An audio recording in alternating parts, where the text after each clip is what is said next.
Hi guys and welcome to How to Maximize. For today's video, I'll show you how to private your Facebook account. To start, open your Facebook application in your mobile device. Once you're now on Facebook, tap on the three horizontal lines on the upper right. Now click on the gear icon on the upper right as well. Once you are here, scroll down. Now click on Posts.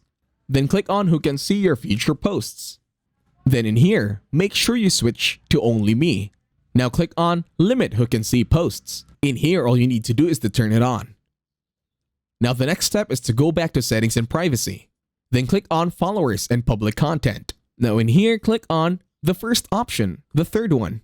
Then in here, switch to Only Me as well. Now for everything in this setting, you should only switch it to Friends, Only Me, or No One, depending on your preference. So in this case, just follow anything that I do here on my screen. Now this time, go to Profile and Tagging.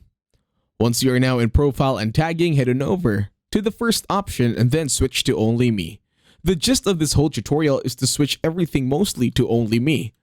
And that's it. Thank you very much for watching. Please leave a like, share, and subscribe to the channel.